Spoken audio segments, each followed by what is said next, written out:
is LBC. From Global, leading Britain's conversation, the Nigel Farage Show. Mr. Nigel Farage. Thank you, Donald, and good evening, everybody. Well, we've heard it all before. We heard it during the referendum campaign. If you dare to go for Brexit, you'll all be poorer, perhaps much, much poorer. And today we've seen reports released from the Treasury and my friends at the Bank of England telling us that Brexit is bad for the economy and that a no-deal Brexit could be catastrophic. Let's listen to what Chancellor Philip Hammond had to say this morning on LBC. If you look purely at the economics, clearly remaining will leave our economy slightly larger. But what this deal does is protects our economy. It's by far the best economic outcome of the available options. So you can see the game here. You know, whatever happens, it's bad. We didn't really want Brexit, but Mrs. May's deal is clearly the best. And indeed, Theresa May herself has been out selling the deal today. The analysis shows no.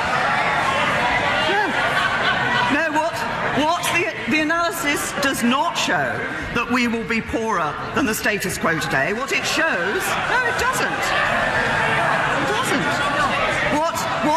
What the analysis shows is that this is a strong economy which will continue to grow, and that the model which actually delivers best on delivering for the vote of the British people and for our jobs and our economy is the model that the government has put forward, is the deal that the government is proposing. Now, later on this afternoon, the Bank of England, Mark Carney, somebody who I've said repeatedly should not be governor of the Bank of England. He never attempted neutrality during the campaign, and he continues not to do so. Mark Carney was speaking at 4:30 this afternoon.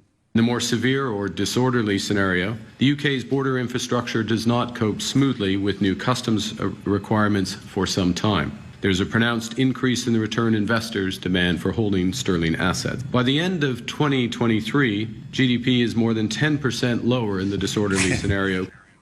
There we are, 10% lower with a disorderly scenario, but a note of scepticism injected by David Davis. I'm afraid, as I said, we must be ready for Project Fear 2.0. The task facing the Conservative Party, the governing party, is to deliver the will of the people as set out in June 2016. That means Brexit, and it means a clean Brexit that ensures a decisive break from the influence of a foreign power. The withdrawal agreement and the political declaration are a bogus prospectus. They'll keep Britain in orbit around the European Union, and we will be nothing more than a satellite state ruled from afar. Now, what you'll hear are the Bank of England's "it's all going to be a disaster," we're told, and this is how it'll be interpreted. We're told that the Bank of England is saying the economy could shrink by 8% in the immediate aftermath of leaving with no deal. The pound could fall by 25%. Your house price could fall by a third. I mean, it all sounds like a complete, total catastrophe. But these are not Bank of England forecasts. What they are is a set of assumptions put into a model to stress test whether UK banks could survive a massive economic recession. So don't take those Bank of England figures too literally.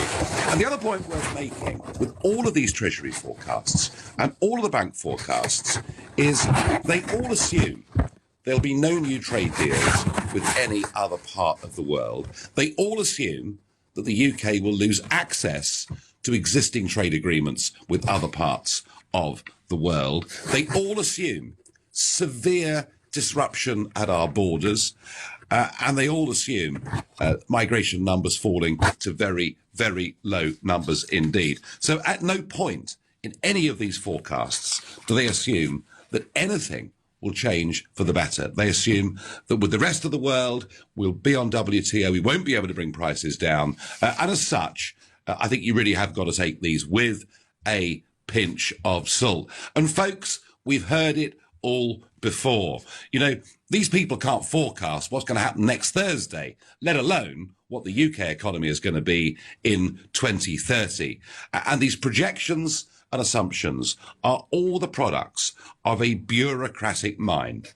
They there's no concept of entrepreneurship. There's no thought that outside the European Union we could actually become more competitive. None of that ever comes in to any of these scenarios that you hear. So I want to ask you, and you have all heard it before, but maybe with this Project Fear Mark II, do you think that we should listen to this? Do you think we perhaps need to take some action and maybe Mrs. May's deal is the right thing? Or, like David Davis and myself, do you just think it simply is Project Fear? And if you think, let's listen to Hammond and Carney, call 0345 6060 973. Maybe you think it's just an attempt to scare us into accepting a dreadful Brexit deal, the worst deal in history. Text to 84850 and tell me, just how sceptical are you about these forecasts? Tweet using the hashtag Farage and LBC at LBC, and of course, Facebookers watching us live, you can comment there too. I'm in Brussels tonight because tomorrow morning at 9 o'clock, Michel Barnier will address the European Parliament on the Brexit deal, on the summit that took place here just a few days ago. It'll be his first big speech since that deal. It'll be very interesting to see what he has to say. And I'm going to be looking around the European Parliament to see just how much crowing there is from MEPs from other member states. So, should we take this seriously, or is it just Project Fear? John is a new caller from Camden. Good evening, John. How are you, Nigel? Well, I'm all right. I mean, I should be angry, John, but I'm not, because I expect it from these people. It's a pleasure to speak to you. Well, welcome. So, John, are you scared? Has Mark Carney scared you? No, it's all the same as before. We've heard it all before. It's exactly what he said the last time, and none of it all came true, did it? Well, they did actually make some pretty negative assumptions if Brexit happened, and virtually none of them have occurred. So, yeah. So, John, we just ignore it and carry on, yeah? The reason I was calling was something you just said a minute ago. You've actually took the words out of my mouth. Of any of these forecasters taking into account all the trade deals that we haven't even made yet? Yeah, and also the ability, if we were outside the European Union's rule book, for us to be more competitive, John. That's a word that you simply never, ever hear. It's something I know that the Prime Minister understands, and the deal that she's put before us effectively stops us, John, from becoming competitive. So, yeah, no, I personally think this has been a stitch up from the beginning. We had a Remainer put in charge of all negotiating on behalf of the EU. So what do you expect to get out of it after that? So what sort of Brexit do you want, John? Just a clean break. Clean break, okay. So, and you're not worried about the economic forecast? You think we'll be fine? No, not one bit. Okay, John, you're a star. Thank you. Matthew is calling from Paris. Matthew, good evening. Hi, good evening, Nigel. So, yeah, obviously there's been lots of talk today about, if we do leave, you're going to be much poorer. And it really just made me think of an analogy, because what we're in now is very much an arranged marriage. We joined a trading union. It morphed into a political union, and you can never sort of marry countries without their consent in the way that it has been done to us. And finally, we're in a position now, and as I was just saying, it's a little bit like a lady, being sort of forced into a marriage with a wealthy husband. Finally, she's got the courage to say, you know what, I'm going to go and try and make a go of it for myself, for my own future. And all her friends are saying, but if you leave him, you're going to be much poorer. Who's going to take care of this, that, and the other? And she said, well, do you know what? Blow it, because I think I can do it by myself. I like the analogy, Matthew, and I like your positivity. I thank you for your call. I'm off to Hayes to speak to a new caller called Mirage. Good evening. Hi there, Nigel. Hello. So, has Mark Carney scared you? I don't think he scared me, but I think he's put us in the right direction of just pointing us towards the best available information. Well, it's not information. These are a series of assumptions put into a computer model so that we can stress test how big a recession our banks could survive. But even so, the narrative from everybody during the campaign and now is that Brexit is bad for us. Do you believe that? I definitely believe Brexit's bad for us, but I have a quick question for you, Nigel. Really? After the previous Vote Leave campaign and the vote of 2016, there was a lot of rumours going around of you and a friend of yours voting or shorting on the pound. I'm wondering if you believe the... I tell you what, Raj, if you believe... Short the pound again. If you believed the conspiracy theories that have circulated about me in the press before, during and after the Brexit referendum, you believe all sorts of bizarre falsehoods, and that's just another one of them. Thank you. Matthew was a new caller from Rugby. Matthew, good evening. Good evening, Nigel. How are you doing? Well, I'm doing okay, but I'm just watching the establishment trying to force us to accept Theresa May's deal, because that's what's really going on here, isn't it? Yeah, well, I mean, I remember when I was 16 years old, I couldn't vote at the time, but I just remember everyone, including my teachers around me, just saying, oh, we need to stay in the EU because we're all better in together. And I'm just thinking there's more to life than just economics, isn't there?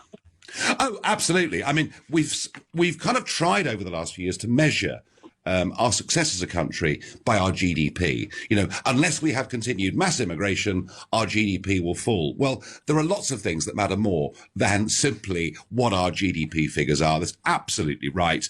Matthew, for me, Brexit is about freedom, but I also come into this, and I'm one of the very few people involved in politics, really, who's been in private enterprise, who's run his own company, and crucially, has been involved in global trade. And I honestly and truthfully, Matthew, and I say this to you and every other person listening, I believe Brexit handled properly, Britain becoming more competitive, Britain becoming more global in outlook, is a country that will prosper and do better than being inside the European Union. Matthew, you've had enough. You've gone. Well, that's what I believe. And in a minute, what I'm going to do, I'm going to explain to you just what Project Fear Mark 1 said and what happened. But for now, you're listening to the Nigel Farage Show here on LBC. It's 6:15 and time for the news. 19 minutes past 6 here on LBC. This is the Nigel Farage Show, but as you've probably already twigged, this is not Nigel Farage, it's Iain Dale. We've had a few problems with the line to Nigel, so I'm afraid you're stuck with me for the next 3 hours, 40 minutes now. So I will do my best to channel my inner Nigel Farage over the next 40 minutes. That is the best I can do, so bear with me. We're talking about the Bank of England and the Treasury's dire economic forecasts after Brexit. Frankly, whatever scenario, they are saying it's a bit dire. Well, how seriously do you take this? Is it Project Fear Mark 2? Adrian is a new caller in Henley-on-Thames. Adrian, what would you like to say? Well, I'd like to say there's already a recession happening. It's quite clear. No, there isn't. As a result of Brexit. That recession is going to be quite deep. Already people in this country are considerably poorer than they ought to be because the pound has shrunk so far. The real voting is really about the pound. People abroad are scared witless about a hard Brexit. Adrian, just before you go on, two things. First of all, do you know what the economic definition of a recession is? It means 2 or 3 negative quarters of economic... and have we had that? No, we are going to have it because it's all absolutely... Well, it's not already happening then, is it? No, but it's already happening. That's what you said it was, though. I was a senior banker at HSBC, and frankly, I talk to lots of people. I'm a significant investor. I talk to lots of companies. I know what I'm talking about. Well, you clearly don't if you think we're already in a recession, because we're not. No, I didn't say. I was saying recession is already on the cards. Adrian, if you listen back to this, you said at the beginning we're already in a recession. Well, we've already got a recession on the cards. Well, OK, well, you've clarified that. And I'm trying now to remember what the second point, though. On the pound, you will, if you're in banking, you will know that most economists thought that we were about 13 to 15% overvalued in the pound. Absolutely. Well, it's not nonsense. No, because there's no such thing as overvaluation. The pound is I rather agree with you on. I rather agree with you on that. I agree with you on that. That I actually quite like a high pound. However, the economists who are supposed to be the experts on these things, they were almost unanimous in saying that the pound was overvalued. I don't know who you've been reading, but no, they weren't. That's absolute. Obviously, tosh. too much of the Guardian. No, I've been reading a lot of the Financial Times. No, I said I was obviously reading too much of the Guardian. You may have been, but you should read the Financial Times. You should probably read some proper economic commentary as well. Well, maybe. So you think that we are going to hell in a handcart, basically? Basically, Well, if a hard... Well, shall I tell you exactly what I think? I think this is... What's happening is basically people on the Tory party... I was at university with most of these bonkers who lead the Conservative Party, and what we were doing when we were at university, what we were doing is we were drinking, we were recovering from drinking, we were playing footy, we were playing table footy, we were playing footy with girls under the table, and frankly, what these people were doing... They were fiddling with themselves in the Oxford Union and knifing each other. That's exactly what they're doing now. And what kind of people would be a member of the Oxford University Conservative Association? Well, we know, don't we? Well, I don't know because I didn't go to Oxford, so and I don't think we need that kind of talk at 6:23 in the evening anyway. Adrian, thank you. Let's go to Rick in Kingston upon Thames. Rick, what's your view? Yeah, hi, Ian. Hi. So my view is that unlike the last caller, I'm also in finance, but I don't hold his views in terms of what people were doing in Oxford Union. But what I can say that all models are based on assumptions. So these models that the Bank of England or the Treasury even come up with are based on a set of assumptions that, and I think it's a bit of an injustice to say that they put a Remain hat on and then they came up with the assumptions. I think these are just assumptions that are made based on existing information, based on past information, and we're based on various projections. I mean, they run some simulations based on various projections. So I think it's very important to understand that these are models that are unbiased, and they're made from projections based on information you have. Well, they are made from... You're right. Let me just interrupt you a second there, because you talked about assumptions, and you're absolutely right. They are making these projections based on assumptions. Now, Andrew Lillico, who is a right-of-centre economist, he has pointed out that they've made three rather bizarre assumptions. One, they assume that there is no economic gain at all from controlling our own policy compared with the EU doing it. They assume there's no gain from future domestic policy choices, and they assume that GDP gains from new trade deals with non-EU countries are only 10% of what the EU estimated those gains would be. So there are three flawed assumptions to start with. Right. So you got to understand that the assumption of having friction in our biggest trading partner, that's an assumption based on information we have already. Whereas assumptions that we're going to trade with Nigeria and USA and China, those assumptions are obviously very hard to make accurately because they are. You don't have any information. But this is the thing. On both sides of this debate, you can only make assumptions based on the evidence that you've got and what you believe might happen. And whether you think that we're better off remaining in the EU or leaving, you are basically using assumptions. And all of those assumptions are probably going to be proved wrong. Well, that's an opinion that some people might have. Some people might think these assumptions are correct. But the problem I have is that these are a set of figures that we've got from someone. Now, the Brexiteers don't present any sort of other figures. All they can... I mean, Dominic Raab said he didn't realise how Dover-Calais was important. I mean, there is a big chalk and cheese argument here. Here we have some valid analysis, tens of pages of model assumptions and simulations, whereas on the other side, we've got absolutely nothing. So what do we want? What do you want us to do? We have to believe something. Well, right? I mean, in theory, we've got a Brexit-supporting government. I say, in theory, we've got a Brexit-supporting government, so you would think they would be able to use... I'll tell you one thing. I was really, really angry, and here is my inner Nigel Farage about to emerge. I was really angry when I was watching Mark Carney from the Bank of England because he presented this worst-case scenario. He kept saying, this is not a prediction, it's a worst-case scenario. Well, if he's going to be balanced, why on earth didn't he then present the best-case scenario as well? And note that he started with the worst-case scenario. He didn't start with Theresa May's deal, which you would have thought would have been the thing that he ought to have done. I'm afraid, having heard Mark Carney's Project Fear Mark 1, I don't believe a word of his Project Fear Mark 2. Rick, thank you very much. 0345 6060 973.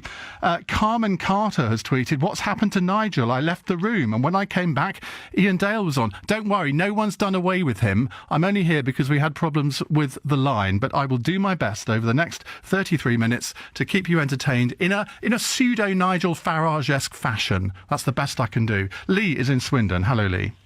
Hi, Ian. How you doing? Hello, not too bad. What would you like to say? Good. Okay, so I'm going to say some stuff which is pretty far out. Oh, so God. I had one of those on my own show last night and I had to cut him off, so watch it. Okay, well, hopefully I won't end up that way. So the first thing that I'd say, just in terms of the the forecasts that have come out today, first thing to say is, it's very short-termism thinking. Let's take the worst-case scenario, 8% dip in GDP. Let's be realistic. Companies all the time realign their business operating models so they can take advantage of new opportunities or changes in markets, and that's what happens when businesses change. They have a short-term loss in order so they can take advantage of long-term economic gain. So that's the first thing that I'd say. So agree, potentially we may be worse off in the short term, but it's about long-term opportunity. And zooming out from that point, the world at the moment, which most people do not appreciate, and I hope people listening to this take note of what I'm saying. The world in 20, 30, 40 years' time is going to be a very, very different place. Automation, robotics, technology is taking over. They don't call it the 4.0 industrial revolution for nothing. What's going to happen? Half the jobs that people are doing today, they're not going to exist. So what's going to happen in the future? There's going to be less work. Yeah, to be honest, I remember hearing warnings like that in the 1970s when computerisation was about to hit us, and we were all told that unemployment was going to rise to 5-8 million because of computerisation. It didn't happen because computerisation and new technology actually enabled new businesses to form, and I mean, we know what loads of them are now. So they actually created millions of new jobs, and I suspect that could be the same with the AI revolution. I've worked in technology for 15 years. I work with some of the largest organisations in Europe, and I help them I'm helping them now to digitise their organisations, and I can tell you for a fact that things like, okay, I'll chuck some things out for people to Google, robotic process automation, which is basically about... You've lost me already. Anyway, I don't want to get too stuck into the weeds, but, I urge people to Google and do research. I mean, this isn't the computerisation and do you think being outside an economic group like the EU is likely to be to our advantage in that scenario or not? I absolutely do, because I think this is the other thing, and I'm going to get all socialist on you now, which is I know is going to completely irritate. Anyway, we've got to go now, Lee. Obviously, if you're going to get socialist on, we can't have that on the Nigel Farage Show. No, fair enough. All I'd say is, it's a fact. There are finite resources on this planet. Growth, the current capitalist system, growth cannot continue indefinitely, perpetually. It's a mathematical certainty. And that cannot be disproven. So at some point, whether you're forced to do it or whether you choose to do it, at some point you need to realign your economics to take advantage of sustainability. The other thing to say is we're on a planet which is effectively dying. If we don't do something radical quickly to change, we're not going to have the opportunity. So that's a side note. But to your question, being in the EU, is that going to enable us to actually take advantage of the economic change? Absolutely not. You can't realign your capital markets and your economics whilst you're in a shared customs union. You can't revolutionise. You have to go along with the status quo. Otherwise, you're not going to be able to trade effectively. Well, Lee, you are exactly the kind of caller I want more of on my own show. So I want you to listen between 7 and 10 every evening. Give me a call as well. Thank you very much. David on Twitter says, "Are you sure you're not Nigel Farage? You're doing a sterling job finding your inner Farage. If you just tuned in expecting to hear the great man himself, well, you've got a mini-me for the next half an hour, because I'm afraid the line to Brussels has given out. I don't know whether there's a conspiracy there. You never know." Keep your calls coming. 0345 6060 973. Are we heading for Project Fear Mark II after Philip Hammond and Mark Carney?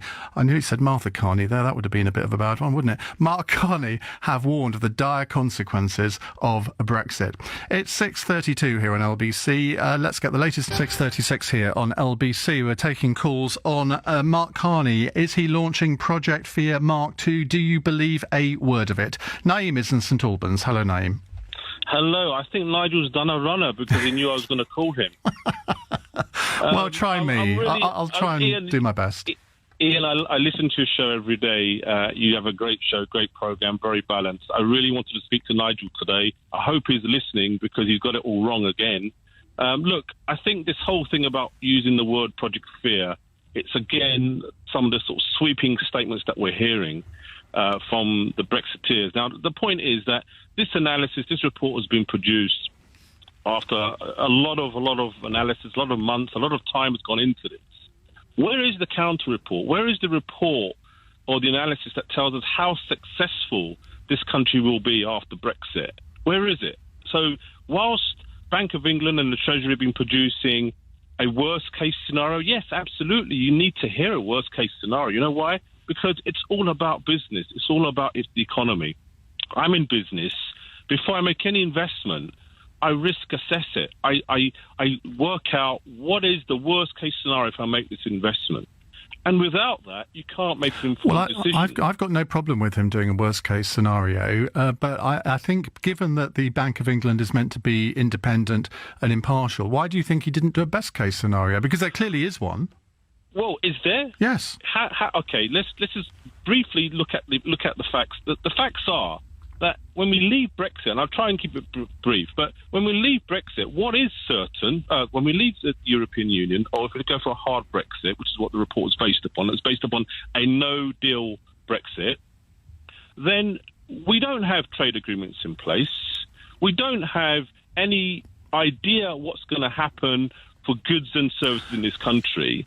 And if you've got that sort of as a backdrop, then you've got to paint a picture, because let me say one thing.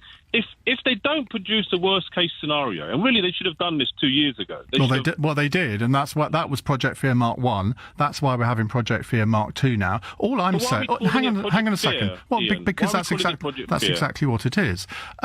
If they had been truly independent, what they could have done is said, right, best case scenario, we do trade deals within the next 5 years with this country, that country, the other country. Our trade with Europe holds up. It may not be exactly the same, but we don't feel it's going to go down by more than 1% or whatever. I don't know what predictions they would be able to make on that. But they could, if they can make all these predictions about a worst case scenario, they could equally make the predictions about a best case scenario. Do you not agree with that? Well, no, unfortunately, with respect, I don't. And the reason but when you make your business plans, you will look at the worst case scenario, and you will look at the best case scenario as well. And presumably, that's the reason that you decide to go ahead with a project, because you think the best case scenario is more likely. I look at then I also look at I don't look at every best case scenario and say, okay, there is a best case scenario, so I'm going to make this investment. No, not at all. But let me say one thing in answer to your question. I don't agree. The reason why I don't agree is because a worst case scenario is based upon facts on the ground are going to happen. And you know what? The report that's been produced... It isn't. And you see, this isn't based on facts. This is based on assumptions. And just as planning for your business would have to... It's partly based on facts, but it would have to be based on certain assumptions that you make, either negative or positive. But you're making assumptions that we're going to have trade deals with certain countries. Well, I'm not at the moment because of the deal that Theresa May has done.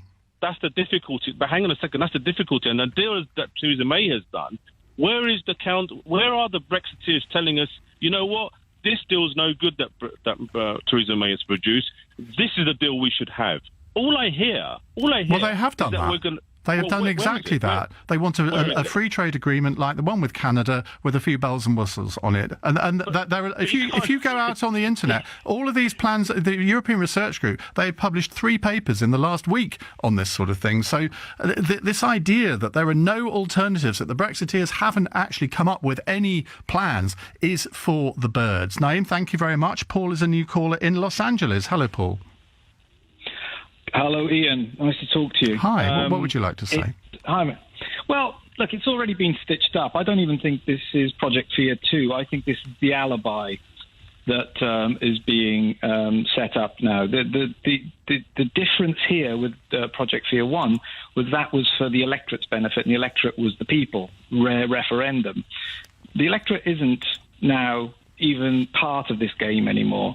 It is just those parliamentarians. And this is enough substance for them to be able to look their constituents in the eye and say this is why they voted against. This is for, I believe, Leave voting constituency MPs to be able to spout back and to get them through the ugliness that's going to ensue, is my feeling about it. You can't take any of this seriously that Mark Carney said. I mean, he said... Well, you have to take him seriously, given that he holds the position of Governor of the Bank of England, don't you? That's the problem. In that look, I'm not going to pretend that he's not a very clever man, but to me, he's too much of a politician as opposed to a central banker. And central bankers generally do not get involved in frontline politics. But he did it in the Scottish referendum, he did it in the Brexit referendum, right. And he's doing it again now, and I think that that's not what he should be doing. And if he's going to do a worst-case scenario, what about a worst-case scenario on the other side? Philip in Whiteleaf has just sent me a text. I just made my own assumptions about the EU. Within 10 years, the European Union will be in flames. Well, has the Bank of England done any work on what would happen if the Eurozone collapsed? And the fact that had we been part of the EU, our economic prospects might not be as bright as they might be outside if the EU or the Eurozone or the EU collapse. Now, I'm not predicting that will happen. I'm just saying it could be a scenario. See what I did there? Because that is exactly what Mark Carney is doing. He's saying, well, no, I'm not predicting. But then all the language that he uses, instead of saying, well, it could happen, he doesn't use caveating words like could. If you listen to what he actually said. Paul, thank you very much. Let's go to Alan in Leeds. Alan, what would you like to say? I hope you held up with all this rubbish news that's going out. We've got a bit of a rubbish phone line with you, Alan. We'll see if we can get you back on a better one. James is in Pinner. Hello, James. Yes, hello, Ian. Good evening to you. So, yet another model, I'm afraid. I do business modelling. I work in risk management, done it for 20 years. I work for the government, believe it or not. Now, let me just tell you the bits that they're not saying. Every scenario and every input has a probability attached to it. And these extreme scenarios are of extremely low probability. Now, the point is, they're talking about a whole bunch of potential scenarios that are all relatively low outcomes, that the probabilities attached to them are never discussed. It's like when you go and talk to your insurance broker and he says, there's a chance your house is going to burn down. You need to, do X, Y, and Z. But there's always a chance that your house is going to burn down. But actually, you've got your smoke alarms and you've got all those other things in there. And if people, when these people come and sell you things like security, you need a burglar alarm because, all these people are burglar. Yes, you do. But actually, most people take normal measures and none of these things come near you. So really, they are not talking about the probabilities of these things. Let me just tell you one last point. When we had the referendum, they forecast before then that the pound was going to drop to $1.15. I've got a big investment in the States, so I bought forward. At the time that my forward contract matured, which was in October, the maturity rate that I had was 126. The spot rate in the market was 128. So all of these things that they keep saying, they don't really know. Well, nobody can know, can they? That's pretty obvious. That first caller we had, Adrian, he said that there weren't any economists who said the pound was overvalued before the Brexit referendum. Well, my recollection was that there were a lot of economists who said that the pound was around 13 to 15% overvalued. Do you recall that? Yeah, I read the FT from from front page to back page, and they were predicting that the pound was going to drop to $1.15, and I've got thousands of pounds worth of exposure. Well, to be fair, it did at one point, didn't it? But relative. No, it didn't. I think it didn't. Are you sure? No. Okay. I'm 100% certain. I monitor it every day. All right. Well, you know more about it than I do, so I shall believe you. James, thank you very much. See, that's evidence-based journalism there, isn't it? We hear so much about that. You can hear a lot more about that with my interview with James O'Brien, which I've done this afternoon. An hour with James O'Brien and me. What more could you want? I'm sure Nigel Farage will be listening because he gets the odd mention. That will be on the Iain Dale Book Club podcast on Friday. We have a video of it as well, which you'll be able to watch on the LBC website. You're going to hear a lot about that, I suspect. It's 6:46. It's 9 minutes to 7 here on LBC. Just a little bit of breaking news for you. An 18-year-old man has been arrested in South London on suspicion of terrorism offences. We'll bring you more on that a little later as soon as we get it. Let's go back to your calls. We're asking, is Mark Carney launching Project Fear number 2? Mike is in Bishop Stortford. Hello, Mike. Hi, Ian. How are you doing? All right, thank you. What would you like to say? I just think it's sort of funny that we even discuss it, really, in terms of whether this is a Project Fear exercise, considering how much sort of publicity there's been about May's deal in the run-up to this, and all of a sudden we're hit with very negative, very sort of scary-sounding financial statements by the Bank of England and Mark Carney. Well, I don't know how the timing of this was arranged, but of course they haven't just been giving statements on a no-deal scenario. They've also been doing it on the if we left under a Theresa May deal and one or two other scenarios too. So it's easy to be conspiratorial and think that it's all designed to sort of smash Brexit and all the rest of it. And you may be right, but sometimes it's cock-up rather than conspiracy. Absolutely. No, that's perfectly fair. And actually, I think what's kind of sad in a way is if all of this is true and it is sort of coincidence, I think it's almost a case of the boy who cried wolf, because we had Project Fear so heavy before the referendum that actually they may have shot themselves in the foot, because nobody, well, it sounds from the show as though a lot of people don't now believe those forecasts. I think that is true. And look, I don't think we can ignore what the Bank of England says on anything. I don't think we should ignore what the Treasury says on anything. But we have to look at their track record.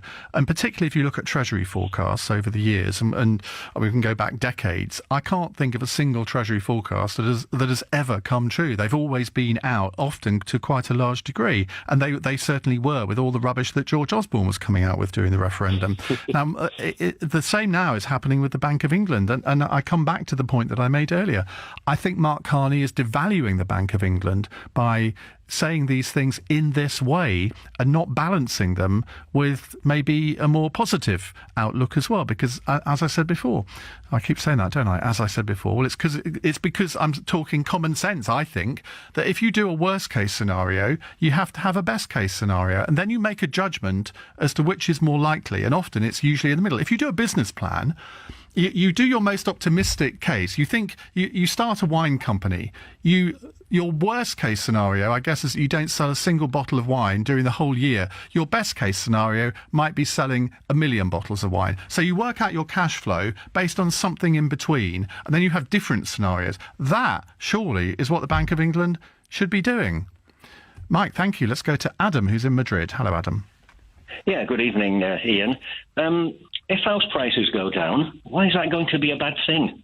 Do you own a house? You know, well, if you own a house, it's an investment. But if you're a first-time buyer, it's going to be the best news you've had all year. If house prices go down. If you don't own a house, it's obviously a good thing because it makes housing more affordable to you. But exactly. Of course, everyone who does own a house would think it was terrible. Well, unless he doesn't want to sell, and then it would be largely irrelevant. You know, same if the pound goes down. Brilliant news for exporters. If that is true. If the cost of champagne and caviar and camembert go up, people might be encouraged to buy local produce instead. I don't buy any of those things, so I'd be all right. I think that these things that the Bank of England are coming out with, they're typical upper middle class concerns. And I don't think the average punter up in a small town in Yorkshire or in Tyne and Wear is going to be overly worried about the pound losing some of its value, to be honest. Well, I think the There's pound. a good and a bad side to everything. There is, and if you're an exporter, a lower pound is good. If you're an importer, it's not so good. And I think we can all find good and bad things about any economic scenario. And I think particularly younger people think, well, great, if house prices can come down and I can get on the ladder, that's obviously going to benefit me. But it swings and roundabouts in some ways. Adam, thank you. Thomas is in Uxbridge. Hi, Thomas. Hi, Ian. Hi. I just want to say that the fear is real, but I think the fear is driven mainly by bankers. I work in the city. I talk to a lot of bankers, and they're petrified around a hard Brexit. And I think that's clouded Theresa's thinking. It's clouded the Bank of England's thinking. And I think they need to consider the bigger picture, how the UK economy would pan out. What is the future of the UK in Europe? And they really need to consider that, these extreme thoughts may not necessarily pan out if we leave Europe. And even with a hard Brexit, as one of your viewers mentioned, companies adjust, people adjust. There's a bigger world out there. You got China, you got US, you got Latin America, you got India. EU isn't everything. EU isn't the future necessarily for the UK. And without the UK, EU as a project is much more likely to fail. So if anything, they've got a lot more to lose than we have. And I think that's gone into the negotiation. And that's why Europe are so determined to punish the UK as hard as they can. I agree with you. We punish harshly. I agree with you that they've got a lot to lose, but maybe from a slightly different perspective. They've got a lot to lose if any other country follows Britain out of the EU. That's why they've given us such a bad deal, and that's why Theresa May should never have accepted it. Economically, they have got a lot to lose, but they would argue, well, not quite as much as Britain has. Thomas, thank you. Jack's a new caller in Bristol. Jack, what would you like to say? Hi, I'd like to say, I think there's something to what you're saying when you're saying it should be a best estimate forecast and an upside forecast. But I think the reason for looking at the downside forecast of things is to understand the potential of what could happen. And I would say for some people that's more acceptable and for others less acceptable. So potentially those people currently working, supporting families, owning a house, actually those downside risks can be really, really devastating to them. And even a small drop in GDP, again, it might not be a big issue when you talk about it like that. Alex, who was waiting patiently. You can see we'll see if we can get a couple of calls in the next hour as well. Well, Nigel Farage will be back at 6 tomorrow evening, taking your calls as he returns to London from Brussels. Coming up at 10 on LBC, it's Tom Swarbrick. But after the news, it's, me.